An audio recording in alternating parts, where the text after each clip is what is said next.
নমস্কার, জোহার। আমি আপনাদের সামনে প্রশান্ত, আর আমার সাথে আছেন এই দলের সমস্ত শিল্পীরা।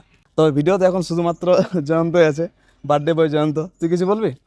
না, আমি তোমার ছিলেন না, আমি আর কি বলবো দাদা। কিছু নাই বলবে তো বসে।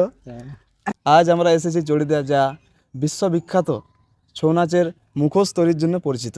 আজকের এই ভিডিও খুবই গুরুত্বপূর্ণ, কারণ বেলমা স্বর্গীয় গোপালচন্দ্র মাহাতো ছৌ একাডেমি এক নতুন ছৌ দল গঠন করা হয়েছে।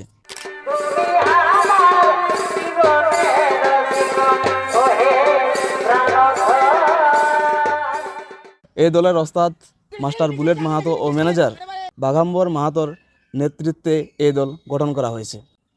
তো নতুন মুখোশ পোশাক ছাড়াও কি কি নতুন পালা আসছে, বা এই দলের কোন কোন শিল্পী থাকছেন, এবং এই দল শুরু কীভাবে হলো, এই সমস্ত কিছুই আমরা জেনে নেব ওস্তাদ ও ম্যানেজারের কাছ থেকে। তো ভিডিওটি শেষ পর্যন্ত অবশ্যই দেখবেন। আমাদের মুখোশের কাজ চলছে এখন, তো আমি ওস্তাদ ও ম্যানেজারের কাছ থেকে কিছু কথা আপনাদের সামনে তুলে ধরবো। তো ওস্তাদ দা, কেমন আছো তাহলে? মোটামুটি ভালো আছে। তো প্রথমেই তোমার কাছ থেকে আমি একটা কথা জানতে চাইবো যে ছৌ দলটা, দেখো, একটা ছৌ নাচ পার্টি গঠন করা একটা সহজ ব্যাপার নয়। এই ছৌ দলটা শুরু কিভাবে করলে? এই দলের ইতিহাসটা একটু জানতে চাইবো। ইতিহাসটা মানে আমাদের একটা পুরনো টিম ছিল, যা কোনো কারণে সেটা ভেঙে গেছে। তো ছেলেগুলোর সে মন তো আর ভাঙে নাই, মন তো আছেই যে টিম করব। তো আমরা যাই হোক মানে অনেক চেষ্টাই করেছি, সেই মতো লোক পাইনি। যাই হোক আমরা এবারে আমাদের একটা মনের মতন লোক পাইছি, আমাদের নয়নকে। তো নয়নও বলছে যে ঠিক আছে, তোরা যদি থাকিস তো আমি দল করব। থাকতে হবে পুরানদেরকে, ঠিক আছে আমরা থাকবো। এইভাবে আমাদের মনোযোগ মানে সবারই যখন এই যে মিটিং ডাকে, সবারই মানে আগ্রহ যেভাবে দেখিয়েছি, তাতে সবাই আমরা আগ্রহে রাজি হয়ে আমরা এই কাজে নামিয়েছি। আচ্ছা, তো এখন দলে মোট কতগুলো শিল্পী আছে? মোটামুটি 30 থেকে 32 জন আছে। তো এই 30-32 জনে কি অভিজ্ঞ প্লেয়ার, নাকি শুধু নতুন না, নতুন আছে? মোটামুটি হাফ হাফ হবে। আচ্ছা আচ্ছা আচ্ছা হাফ নতুন, হাফ পুরাতন, এরকম। আচ্ছা, তো মোট মুখোশ কতগুলো আছে? মুখোশ মোটামুটি 60টা আছে। 60টা মুখোশ আছে। 60টা মুখোশ। তো পালা কোন কোন নতুন আছে তাহলে? নতুন মানে আমাদের টিমেই নতুন, তো আমাদের পালাও নতুন। আচ্ছা, না এই এতগুলা যখন মুখোশ আসছে, তখন হয়তো পালাও নতুন আসবে। হ্যাঁ, নতুন পালা আমাদের, যেমন আমরা আমাদের প্রথম যেটা পালার আমরা তুলে ধরবো, সেটা আমাদের হচ্ছে হিরণাক্ষ বধ। আচ্ছা আচ্ছা তারপরে দ্বিতীয় পালা দেবো আমরা সুরত রাজা সন্ধি পূজা। আচ্ছা, তো প্রথম আসো তাহলে কবে দেখা যাবে? আমাদের এখন প্রথম আসর আমরা মনে করছি যে আমাদের গ্রাম থেকে শুরু করবো, ওই চৈত্র মেলায় 29শে চৈত্র। আচ্ছা আচ্ছা, তো ম্যানেজার দা আজ আমাদের গাড়ি চালান চালান আর কি থেকে গেছে একদমই, তাও দু এক কথা তুলে ধরবো। তো দাদা, এই আনুমানিক এই মুখোশ পোশাক ছাড়াও টোটাল টিমের কত খরচ ছিল? মোটামুটি খরচ দেখুন, মোড়া পোশাক আমার 1.5 লাখ, আর ওইদিকে তোমার সব কিছু ধরলেও 3 লাখ 3.5 লাখ খরচ হয়েছে। ম্যাক্সিমাম 3.5 লাখ টাকা। ম্যাক্সিমাম। এত টাকা দিয়ে টিম খরচ করা হয়েছে, তো অবশ্যই যারা ভিডিওটা দেখছেন, আমরা নাচ খুব জলদি এই চ্যানেলে আপনারা দেখতে পাবেন। নাচ যদি ভালো লাগে আপনাদের, তো অবশ্যই আমাদের টিম ম্যানেজারের সাথে যোগাযোগ করবেন, ভিডিওতে নাম্বার দেওয়া থাকবে। আর এরপর চলুন আমি আপনাদের সামনে এই মুখোশ বা পোশাক, এখানে আপনারা দেখতে পাচ্ছেন যে টিমের সমস্ত শিল্পীরা আছেন, কিছু কিছু নতুন বা কিছু কিছু অভিজ্ঞ প্লেয়ার। তুই এই প্রথম নাচ শিখছি নাকি আগের থেকে নাচতিস? প্রথম শিখছি। প্রথম কোন কোন চরিত্রের কাজ করিস? আমি সখিয়ে কাজ করি। সখী, কি নাম তোর? সঞ্জীব মাহাতো। সঞ্জীব মাহাত। আমার নাম প্রদীপ মাহাতো। কোন কোন চরিত্রের কাজ করিস? আমি রাজা আর অসুর চক গিলানে থাকি। এই নতুন নাকি? নতুন। আমিও রাজা আর অসুরে কুলে নাচ করি। মানে অলরাউন্ডার। এখানে যতগুলা প্লেয়ার দেখতে পাচ্ছ, সখী রাজা সব কিছু আর কি নাচে দিতে পারে, সবাই অলরাউন্ডার। আর এই ধারে আমাদের এই যে আমাদের বিশিষ্ট শিল্পী আছে। দাদা কিছু কিছু জনের পরিচয় করে দিও, কারণ আমি তো সবার নাম তো জানি। এটা হচ্ছে আমাদের এক বিশিষ্ট মানে শ্রেষ্ঠ শিল্পী বলা যাবে। আচ্ছা, অলরাউন্ডার, এর কোনোটাই মানে একদম নতুন ছিল। এর নাচ দেখে আমি অবশ্যই মানে আমি বলবো যে মানে পরবর্তী ওস্তাদের জায়গাটা এই ছেলেটাই লিবে আমার, যেটা আমার মানে নিজের অভিজ্ঞতায় বলা, যেটা আমি এতগুলো ছেলেকে আমি শেখাই, যেটা আমি চিন্তাধারা আমার যেটা হয়েছে, এই ছেলেটাই পরবর্তী ক্ষেত্রে আমার নাম উজ্জ্বল করবো মনে কি হয়। নাম বাবু তোর?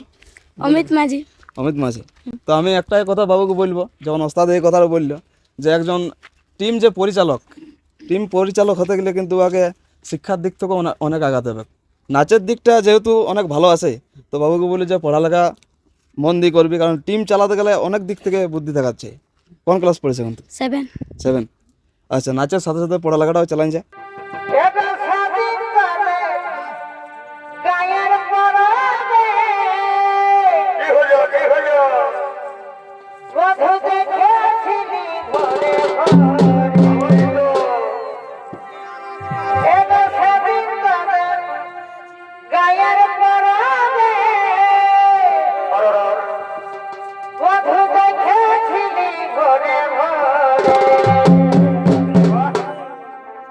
দেখা দিয়ে আমার মন দিলি যে হলে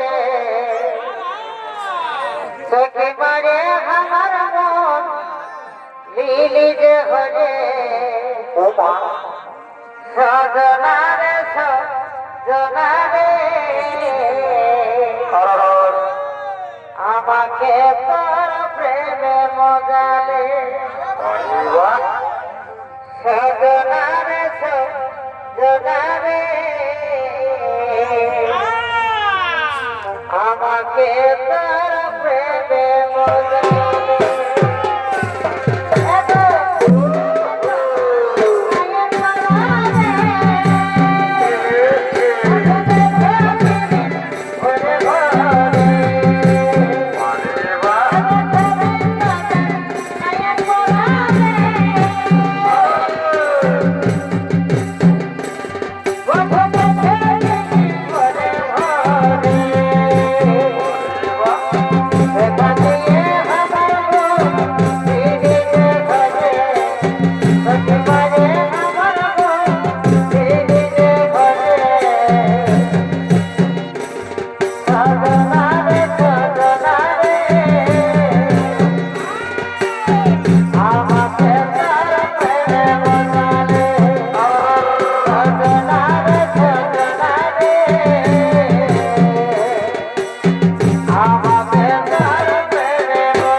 Yeah.